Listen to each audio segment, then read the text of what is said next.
Okay, this story is called Sonny's Blues. It's by James Baldwin, and it was published in 1957.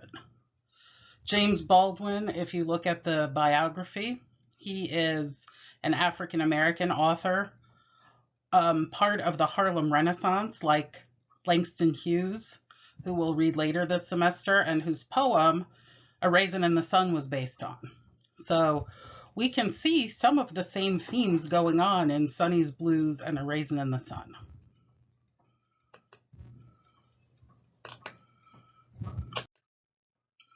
Okay, this is a plot slide with Freytag's pyramid on what's going on in the story from introduction to rising action, climax, falling action, and conclusion. I'm not going to read all of these. You can pause on the slide and look at how the plot is structured. It's mostly in chronological order.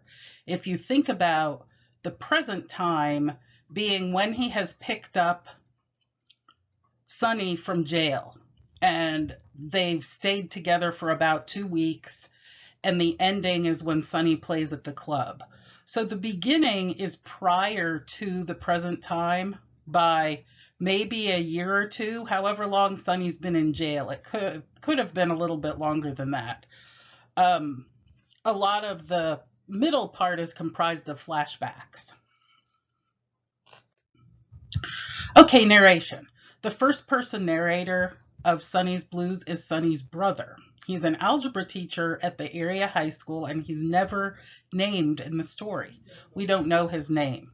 And often in a story, we can think about analyzing and understanding why a character may not be named, especially an important character, a round and dynamic character, a character who has an epiphany. I think he's not named, and certainly you could come up with some of your own reasons, but I think one of the main reasons is because the story he tells is both his story and Sonny's story, but he does want to focus primarily on Sonny. He doesn't go into a lot of his own background. He tells things that happens. He talks about his emotions, but his relationship to Sonny and how Sonny deals with addiction and how Sonny deals with being a musician and how Sonny deals with the suffering of his community is what the concentration is. And so he pulls himself back a little bit. He becomes almost a guide for Sonny's life. And so that doesn't require him to have a name. Is he reliable or unreliable? I would call him reliable. There's no reason to doubt him. He gives us all the facts from his perspective. He uses Sonny's own words in describing Sonny's addiction. They have a dialogue, a conversation. He's not hypocritical. All of those things, I think, suggest that he's reliable. Now, there is a school of thought that suggests all first-person narrators are unreliable to a certain extent because they can only give their own perspective. So if you think about it, a first-person narrator telling their own story, such as the community in A Rose for Emily or Montresor in The Cask of Amontillado, all have their own particular perspective. And I don't think necessarily, though, that makes them unreliable. Through dialogue and description, they can give a portrait of other characters, and that portrait allows us to see the reliability of their stance. And so I don't quite hold the opinion that all first-person narrators are unreliable. I would call him reliable. If you have any pieces of evidence that you could conclude he's unreliable, then of course you can have that interpretation. And that could be something you think through a little bit more. So next we go into characters. This is just a list of characters. It's a very long story with not a lot of characters in it. Of course, we have Sonny, Sonny's brother, Isabel, their mama and daddy, Sonny and Sonny's brother, who are peripheral characters, plus the uncle, who aren't even in the story. The man at the beginning of the story, though a minor character, is actually someone important because he has introduced not introduced, but has told Sonny how heroin makes him feel. And he's a representative of the type of person that Sonny could become if he got addicted to the point where he was roaming the streets and couldn't be a musician anymore. So it's almost like a future vision of who Sonny could be, as well as the past of who he could have been. He had his own story in the same way that Sonny has his story, the narrator has his story. And then at the very end, we have Creole and two other musicians. So they're a quartet who play at the very end. Creole's the band leader, but he allows Sonny to be himself at the piano. The setting is Harlem, New York. It's the present time of the writing, so around 1957. That is a picture of Harlem.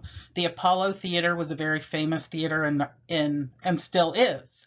It's a tourist attraction, but it's also a working theater where lots of performances are set, and it's been famous for many decades.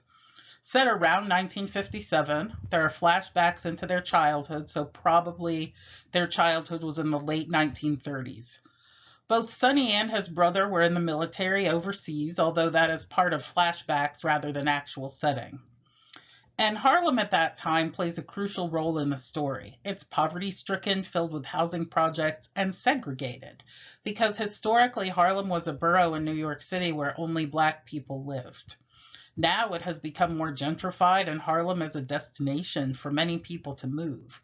However, at that point, and through about the early 1990s, it was definitely a segregated New York City borough. He describes it, Baldwin describes it with fantastic dialogue and language about how Harlem looks and what kinds of streets they grew up on. Let me find an interesting or a good quote that I think could help us understand what Harlem was like for them.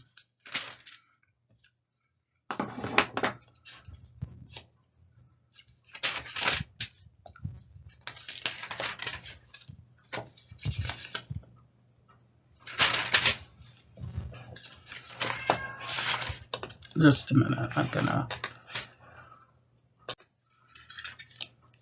Here's a great description on page 231. It's somewhat after the letter has been written from Sonny back to his brother, and they're on their way back to where Sonny's brother now lives. So Sonny has just gotten out of jail. These streets hadn't changed, though housing projects jutted up out of them now like rocks in the middle of a boiling sea.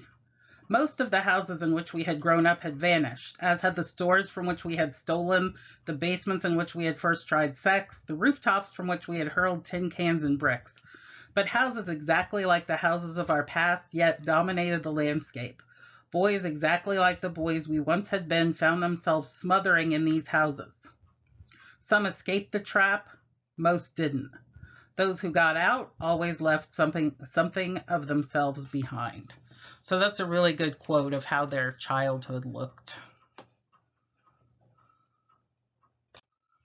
Symbols and themes. So symbols, we have piano, of course, as a symbol, not just a piano, but a lifeline for Sonny. The group of revivalists playing music and singing is a really interesting symbol, I think. This group of people who symbolize both religion and the hypocrisy of religion. Both how religion helps them in some way to perhaps center themselves, perhaps try to alleviate their suffering, but it's also hypocritical in that they're using their religious songs and revivalism to collect money for themselves. They're the same people who live on the streets. Harlem itself is a symbol. It's a symbol of the brothers' youth, poverty, Black segregation, and racism. And then the cup of trembling at the end, there's a lot of religious reference scattered throughout this. We have their mama talking about religion in the same way Mama did in A Raisin in the Sun. We have the revivalists. Sonny and the brother really don't talk much about church.